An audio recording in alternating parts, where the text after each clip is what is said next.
Amém. A paz do Senhor, igreja. Amém. Quero te convidar a abrir a sua Bíblia em Apocalipse, capítulo 3. Glória a Deus. Deus seja louvado. Irmãos, eu sempre quando eu tenho a oportunidade de estar aqui, os irmãos já devem estar cansados de ouvir isso, mas eu preciso dizer que eu amo muito essa igreja. Eu sou muito grato a Deus, eu me sinto muito honrado de estar aqui. Congreguei por alguns anos aqui nessa igreja e foi uma época que eu estava sozinho em Belo Horizonte e essa igreja me abraçou. Essa igreja verdadeiramente foi minha família. E eu sou muito grato ao Senhor pela vida do pastor Márcio, pela vida da Kênia e de toda a igreja. Eu aprendi muito com a igreja, tem muitas experiências aqui com Deus e louvo ao Senhor por mais uma vez estar aqui com os irmãos. Amém? Amém. Deus tem uma palavra para nós essa manhã. Vamos ler Apocalipse, capítulo 3, versículo 20. Vamos ler apenas o versículo 20. Glória a Deus. Diz assim: Eis que estou à porta e bato.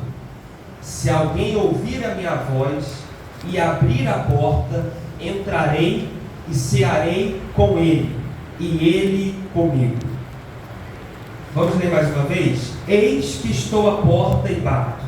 Se alguém ouvir a minha voz e abrir a porta, então entrarei e cearei com ele, e ele comigo. Amém. Vamos orar? Senhor meu Pai, a Tua palavra foi lida, e eu quero te pedir, Senhor, esta manhã, abra os céus sobre esta igreja, Senhor. Abra os nossos ouvidos, meu Pai. Abra o nosso entendimento, Senhor. Toda distração, Senhor.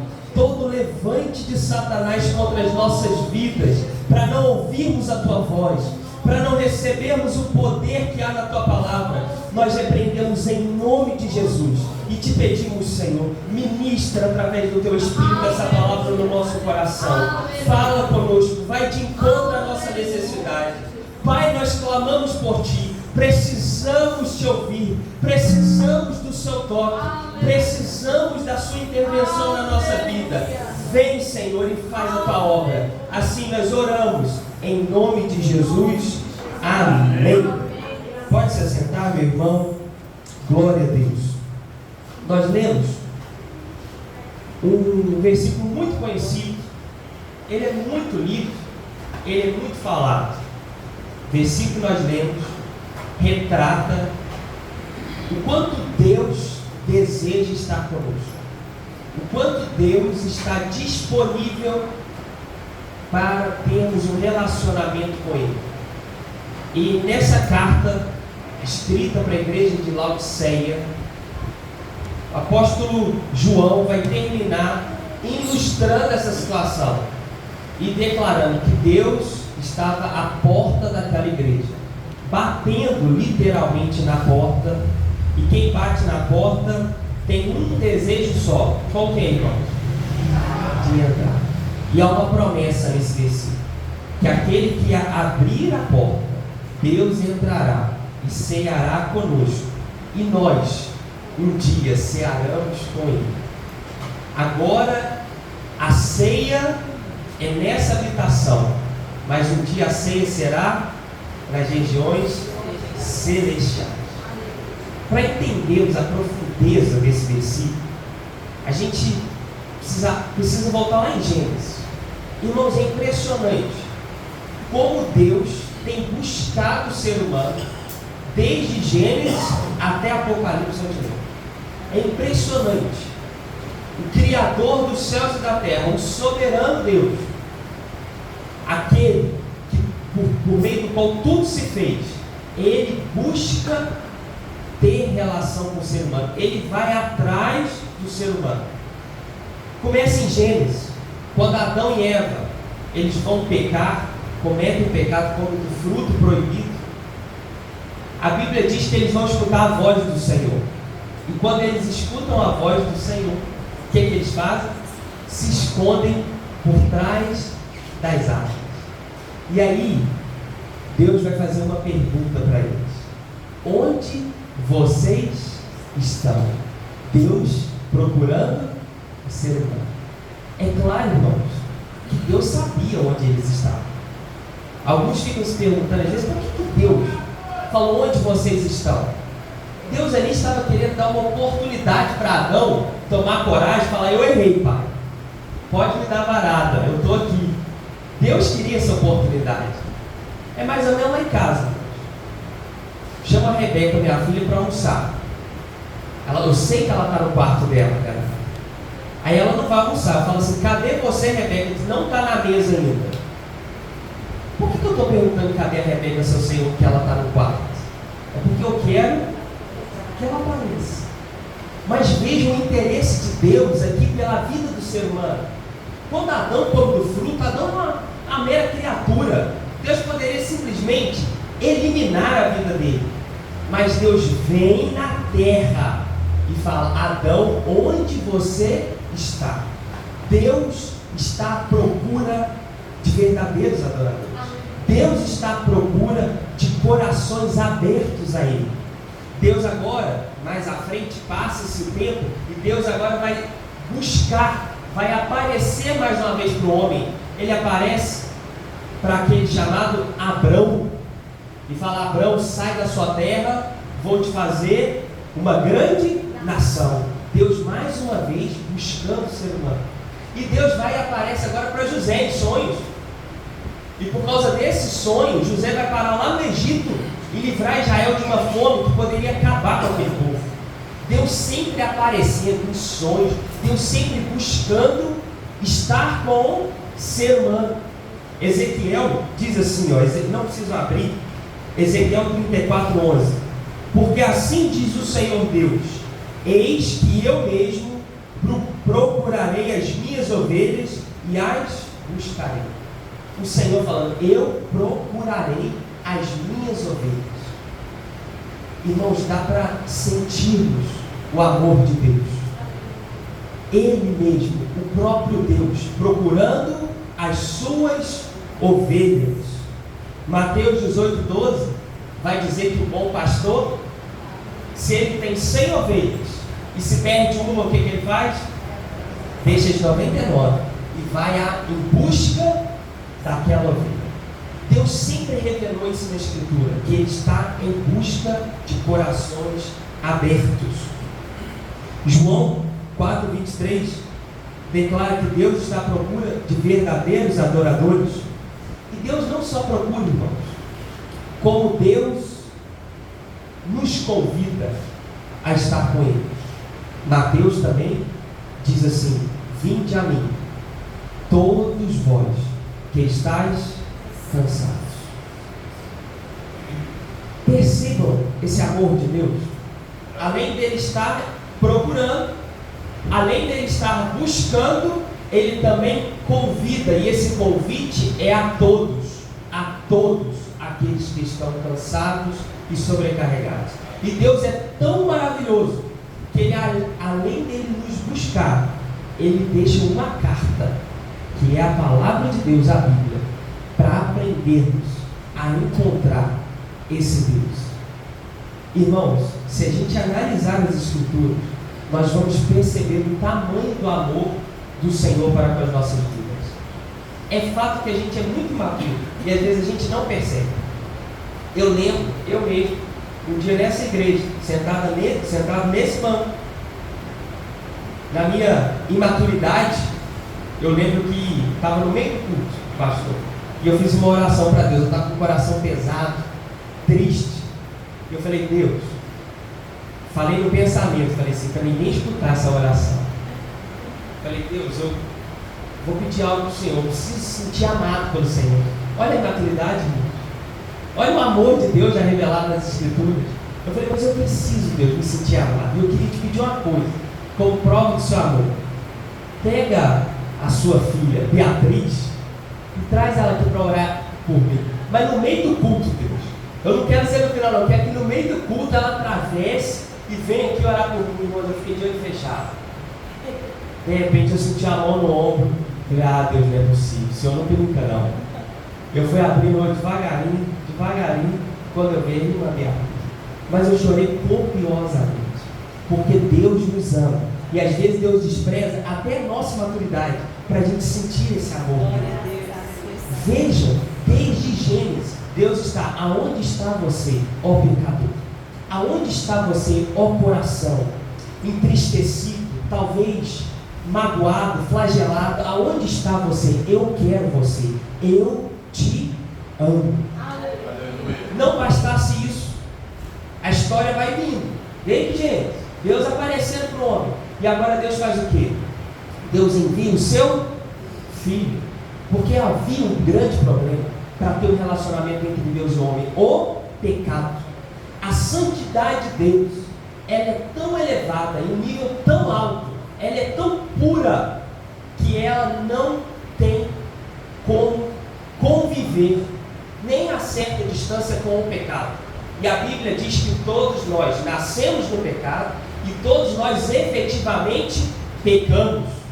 Então estávamos sujos diante de Deus, impossíveis de acessar Deus por causa do nosso pecado, totalmente ofensivo, totalmente contrário à santidade de Deus. Então Deus, no seu sublime amor, porque amou o mundo de tal maneira, Ele envia o seu Filho, Jesus Cristo. Deus encarnado, Deus nasce, se sujeita a todas as limitações humanas, nasce como um bebê. Irmãos, como que um bebê é frágil, né? Ele dorme, você acha que ele nem vai acordar, né? Tão frágil que é o bebê. O Deus Todo-Poderoso se sujeita a tudo isso, cresce, e agora que ele cresce, ele se entrega voluntariamente, tudo porque ele nos ama. E aqui há uma grande verdade que não pode ser ocultada: não mataram Jesus, mas Jesus se entregou naquela cruz, foi voluntário. Quando Judas chega com vários homens enviados pelos sacerdotes, aqueles homens estavam com espadas e paus para prender Jesus. Pedro, vendo aquilo, o que Pedro faz? Tira a espada e corta a orelha de um soldado. E Jesus fala assim: Pedro, você não está entendendo nada. Você não sabe que se eu pedir ao Pai, Ele envia o que, gente? Uma legião de anjos para me salvar?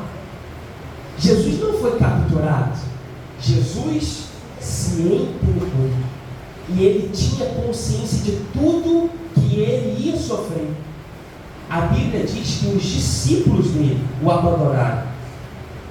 Entendam, irmãos, Jesus estava sozinho, angustiado até a alma, porque ele sabia o que ia sofrer. Um estresse sobremaneira que fez ele suar gotas de sangue. Agora, diante da criatura dele, ele é humilhado. O que vão fazer com ele? Vão açoitá-lo com aqueles chicotes de couro cru de ovelha, com um pedaço de chumbo. Depois de chicotear, coloca uma capa de soldado nas costas, uma coroa de espinhos que fere a meninge, os vasos sanguíneos na sua cabeça, e coloca na mão dele o quê? Um pedaço de cana. E vão caçoar de Jesus Cristo. Fala assim: viva, ó Rei dos Judeus. Agora pensa, foi o próprio Senhor que criou eles e se sujeitou a isso, e subiu naquela cruz e morreu, para que eu e você pudéssemos acessar a Deus. A Bíblia vai dizer que o véu do santuário, em que as pessoas, com exceção de sumo sacerdote, não poderiam entrar na presença de Deus, aquele véu vai ser rasgado. Então agora o ser humano vai ter acesso a Deus. Tudo que Deus quis desde o início, Ele executa esse plano. Jesus vai vencer a morte, vai ressuscitar, vai se assentar à destra de Deus Pai. E agora, Bruno, depois disso tudo, Deus procura o homem, Deus se revela através da Escritura, Deus envia o seu Filho. E agora, onde está Deus? Deus poderia sentar na sua cadeira e falar: agora eu vou esperar o ser humano se aproximar. Mas não, chega no fim das Escrituras, no último livro, aonde Deus está? Batendo na porta. Que amor! Deus poderia falar: eu fiz tudo, agora o meu filho precisa se aproximar. Mas o amor de Deus excede o nosso entendimento e Ele está batendo na porta, dizendo: eu quero entrar, não se tranque. Às vezes você está sufocado na sua vida, às vezes a preocupação te consumindo, você trancado dentro de você mesmo. Deus está falando assim: aquiete que você vai ouvir o som das batidas na porta do seu coração. Eu, Deus Todo-Poderoso, quero entrar na sua vida e mudar a história. Aleluia! Glórias seja o nome do Senhor. Essa palavra foi escrita para quem? Para quem que foi escrita essa palavra, irmãos? Para a igreja? Para a igreja de Laodiceia. Como que era a igreja de Laodiceia? A igreja de Laodiceia, ela era uma igreja rica. E ela declarava: nada me falta. Era o sentimento daquela igreja, irmão Marcelo. Ela sentia que nada lhe faltava. Sou rica e tenho tudo. E aí Jesus vai fazer uma revelação muito forte para ela. Ele vai dizer que aquela igreja na verdade era infeliz. Era pobre, cega, miserável e nu. Agora, irmãos, vamos meditar nisso aqui. Aonde que está Jesus nessa igreja? Ele fala onde que ele está, que ele está na porta. Ele está do lado de fora dessa igreja. A igreja está cultuando Jesus e Jesus está na porta falando assim: deixa eu entrar. É isso que Jesus está falando na carta. A igreja está falando assim: estou rica, nada me falta, vamos cultuar Jesus. E está aqui cultuando Jesus. Jesus está onde? Do lado de fora. E a igreja não percebeu. O que Jesus faz? Levanta o apóstolo João e fala assim: escreve uma carta para essa igreja. É como se Jesus, nesse seu imenso amor e bondade, além dele bater a porta, o que ele faz? Escreve uma carta e coloca debaixo da porta. Ei, eu estou batendo, viu? Eu estou batendo. Mas essa igreja estava cega. Ela não percebeu isso. Um outro problema dessa igreja: ela era uma igreja morna, nem quente, nem fria. E Jesus vai falar nessa carta: por ser morna, eu tenho náuseas. Minha reação ao ver você, igreja de Laodiceia, é de náuseas, porque era uma igreja morna. Agora, pensa na contradição.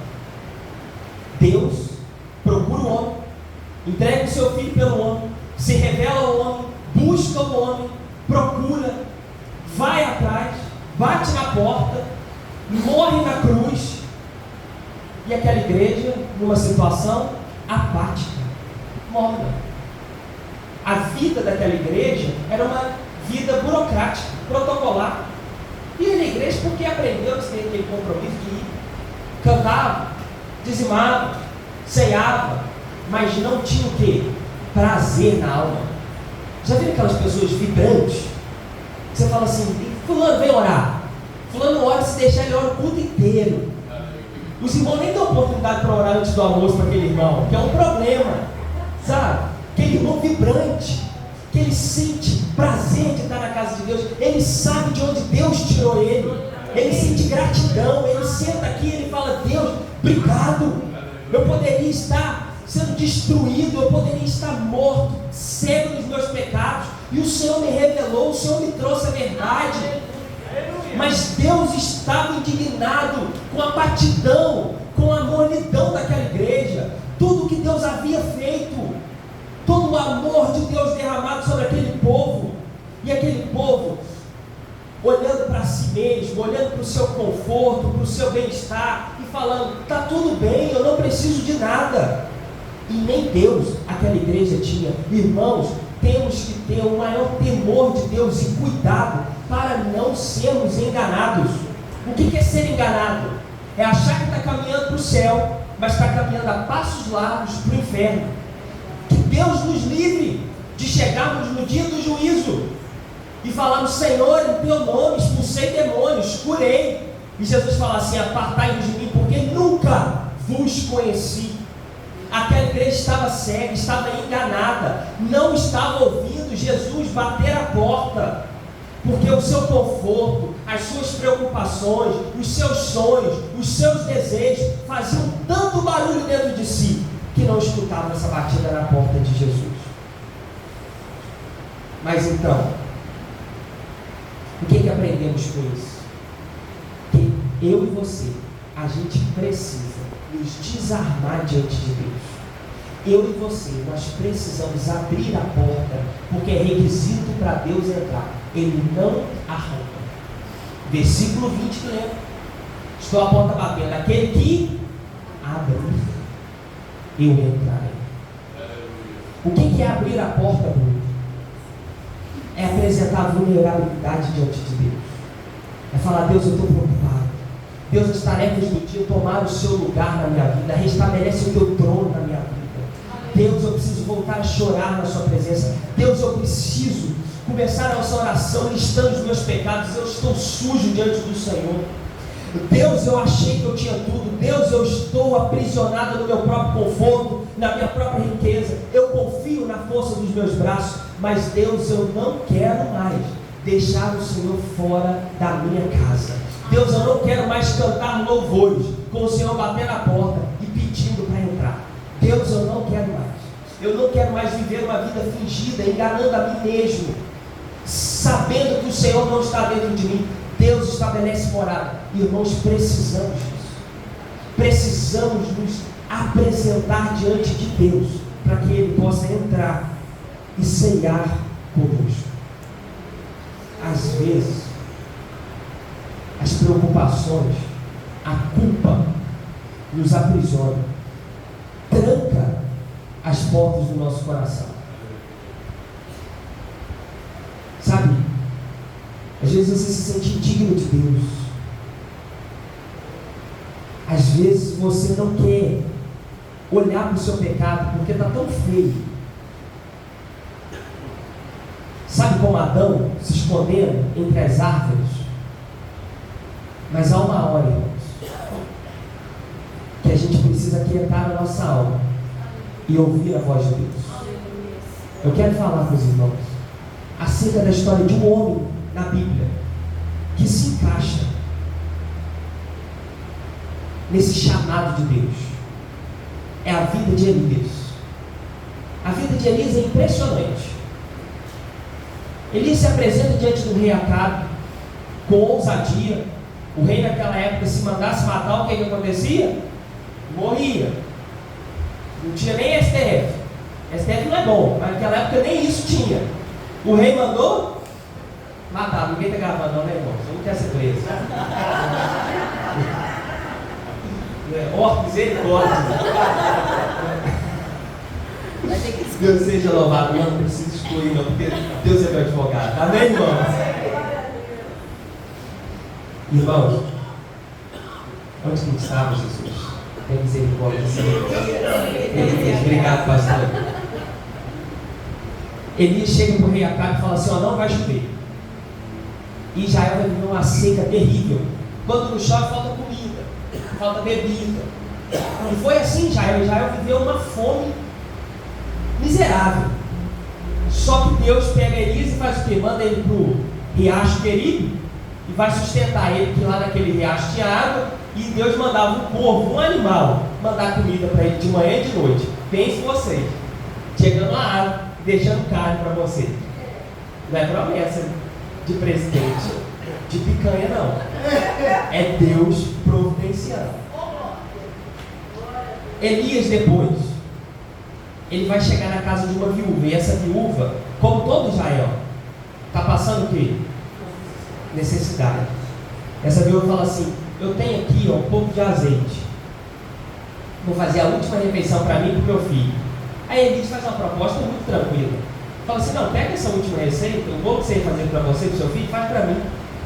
E ela faz. E na casa daquela viúva, nunca faltou azeite e farinha. O filho da viúva morre. E Deus usa aquele profeta para orar, para a viúva e para o filho dela ressuscitar. Olha a vida ministerial do profeta Elias. Elias vai convocar os 400 profetas de Baal, mais 400 ou 450 profetas da deusa Azerá, e fala assim, vamos ver qual Deus é verdadeiro. Pega aí o cordeiro, pega aí o bode aí de vocês, coloca aqui e pede a Deus de vocês para orar e acender esse holocausto aqui, acender essa fogueira aqui e consumir esse animal. Aí eles oram, 800 pessoas orando, o seu falso Deus. O que acontece? Nada. Elias fala assim, ó, às vezes Deus você está dormindo, que tal vocês orarem de um pau? Gente, falar isso de 1 para 1 é para 800, cabra macho esse profeta Elias. Agora quando é a vez dele, ele manda jogar 3 vezes água. Acender lenha molhada é uma peleja, não é difícil, mas Deus vai chover o quê? Fogo do céu. É a vida desse profeta. Rei Acabe, aí agora esse profeta fala assim, Rei Acabe, está 3 anos sem chover, agora vai chover. Aí Elias, resumindo, vai ver a nuvem do tamanho da mão de um homem. O que Elias manda falar para o Rei Acabe? Rei Acabe, corre, porque vai cair um temporal, irmãos, uma nuvem do tamanho da mão de um homem. Que fé desse profeta! E chove a beça. Aí Rei Acabe agora chega para sua digníssima esposa, de nome? Jezabel. Os irmãos vão na escola dominical, chega para Jezabel e conta tudo. E o que Jezabel fala? Manda uma carta para Elias e jura ele de morte. Fala assim, amanhã até essa hora você vai morto. E Elias vai fugir. Por que Elias vai fugir? Para ameaçar de morte, gente. É o que todo mundo faz. É ou não é? A mulher do rei ameaçou ele de morte. O que Elias foi fazer? Fugir. Estava com medo de morrer? Acredito que não. Sabe por quê? No meio do deserto, Elias vai sentar debaixo de uma árvore e ele vai pedir a Deus o que, irmãos? A morte. Elias estava com depressão. Elias vai falar porque o motivo da depressão. Ele fala assim, Senhor Deus, eu não sou melhor do que os meus pais. Elias estava vivendo uma frustração na vida. Faltava função para aquele homem? Que é isso, irmãos? Claro que não. Faltava fé para aquele homem? Não. Mas ele viveu uma frustração. Ele abandona o seu servo, despede o seu servo. Depressivo, o que depressivo faz? Se isola, quer ficar sozinho. Uma frustração desenvolveu uma tristeza e uma depressão na vida daquele homem. Aquele homem começa a andar, e a caminhada é longa. Ele vai caminhar 40 dias e 40 noites até chegar ao Monte Horebe, aquele mesmo monte em que Deus se encontra com Moisés. Ele vai andando sem rumo. No meio da caminhada, o que acontece? Ele dorme. A fuga do depressivo. O anjo vai acordar ele e vai falar assim, come isso aí e bebe essa água. Ele come e bebe, porque Deus não queria que ele morresse naquela situação. Deus tinha vitória para ele. Deus sustenta a gente no vale. Deus sustenta a gente quando estamos tristes. Deus sustenta a gente na depressão. O choro dura uma noite, mas o sol raia. Todo dia foi assim. Vem a noite, depois da noite vem a alegria. O momento do vale, o momento de angústia é passageiro. Aguenta, filho, aperta o cinto. Deus está te sustentando. Mesmo você não estando onde Deus quer que você esteja, porque Deus não mandou Elias sair. Mas Elias sai, Deus sustenta Elias. Elias, depois de comer, o que ele faz? Volta a dormir. O anjo acorda e fala, agora você vai andar. Agora está na hora de levantar. E às vezes tem que ser assim, pastor, não é? Na raça. Sabe, está doendo, está calejado. Você fala, mas eu vou levantar e vou lá na igreja, eu preciso. Agora é raça. Elias levanta, querendo morte. Esse homem caminha até se esconder numa... O que Deus vai fazer? Vai bater a porta de novo. vai lá na caverna. Aleluia. E vai pegar Elias lá dentro da caverna. O que você leu aqui, Deus batendo na porta, é isso, irmão. Deus te ama, Deus não abre mão de você. Aonde você está, se afogando na sua tristeza, Deus vai nessa caverna e vai te pegar, porque o Senhor te ama. E Ele mostra na sua escritura. Se você fechar os seus olhos, você pode sentir Ele nessa manhã. Aleluia, o Senhor está aqui. Glória a Deus.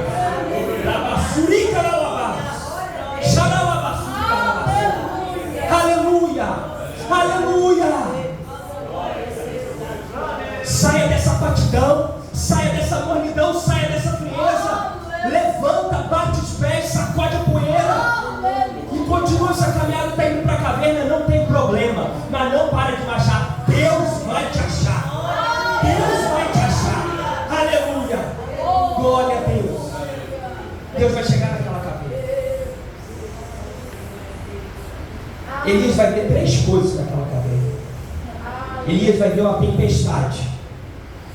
Porque Elias está acostumado, irmão, a ver fogo caindo do céu.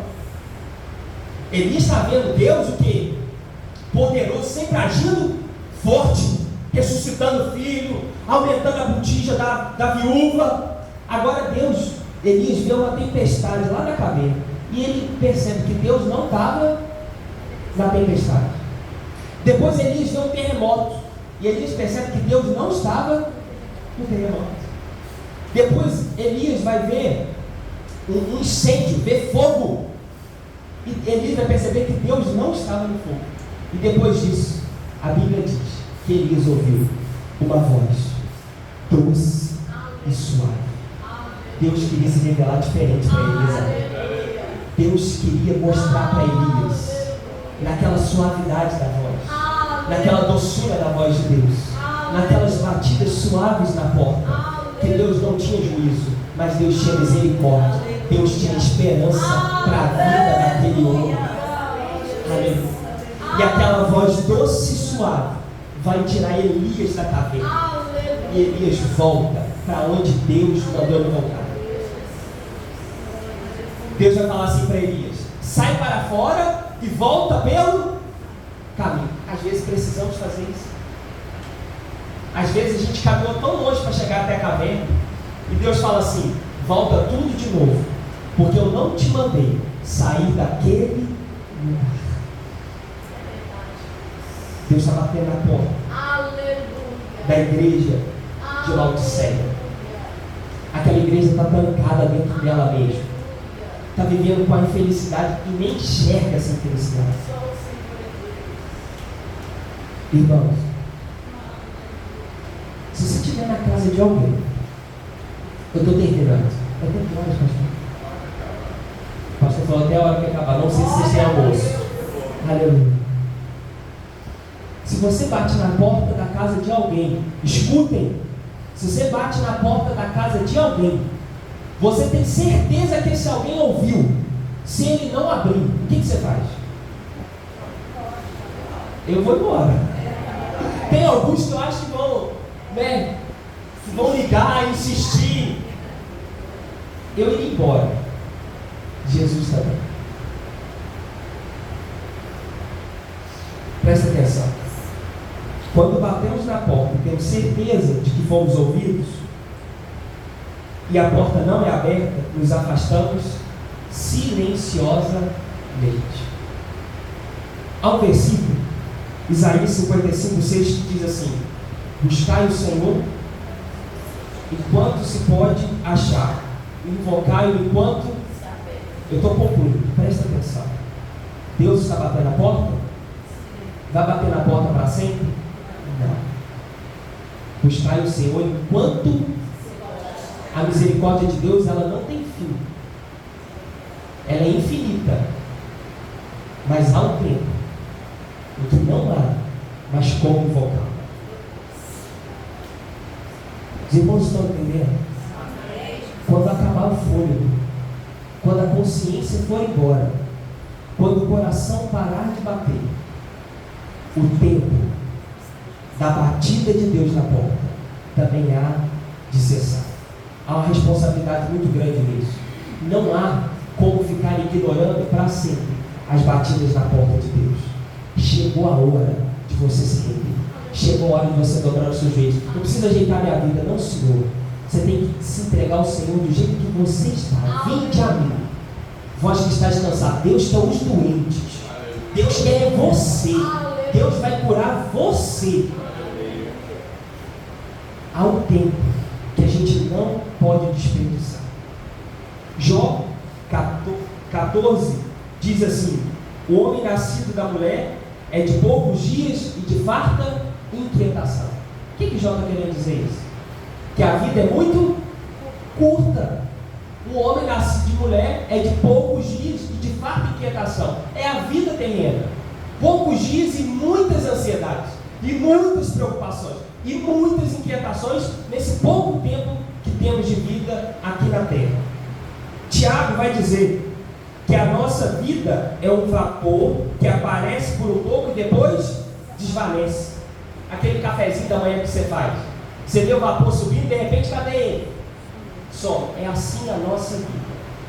Mas nessa curta vida que a gente tem aqui na terra, haveremos de prestar contas dela.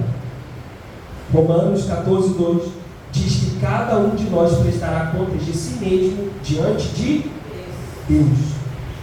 Hebreus 14:3 diz que não há criatura alguma encoberta diante dele. Não há criatura encoberta diante dele. Antes, todas as coisas estão nuas e patentes aos olhos daquele por quem temos de tratar. Hebreus 9:27 diz: aos homens está ordenado morrer em uma só vez, não tem encarnação. Vindo depois disso o juízo. Nessa curta vida, devemos prestar conta de Deus. Ei, não deixe de lavar as suas vestes no sangue do Cordeiro. Abra a sua porta. Porque abrir a porta, o que vai acontecer quando o Senhor abrir a porta? Deus vai entrar. Ele vai cear contigo. Ele vai te alimentar. E Ele vai te prometer que essa ceia vai terminar no céu. Ele fala: cearei contigo e você ceará comigo no céu. Nessa curta vida onde você há de prestar conta, o meu sangue há de cobrir todos os seus pecados. Se você deixar eu entrar, eu vou fazer morada. Você nunca mais se apartará da minha presença. Aleluia.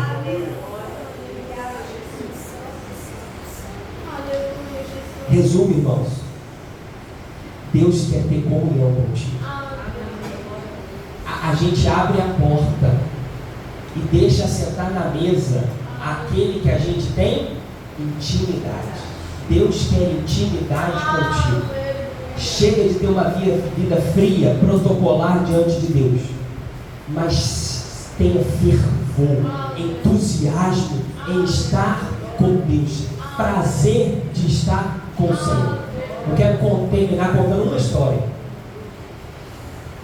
Alguém já deve ter ouvido essa história, mas eu tenho uma péssima mania de esquecer as histórias. Então eu dou umas mudadas.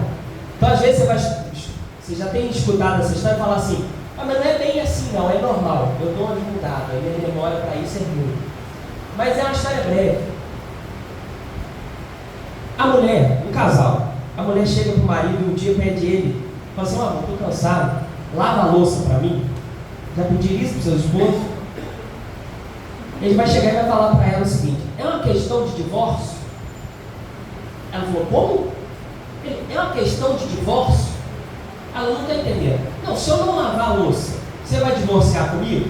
Ela: claro que não. Ele: então não vou lavar a louça. Ela chega e fala assim: amor, estou precisando conversar, tem umas coisas que precisam mudar aqui em casa, vamos conversar? Vai fazer essa conversa, a questão de divórcio?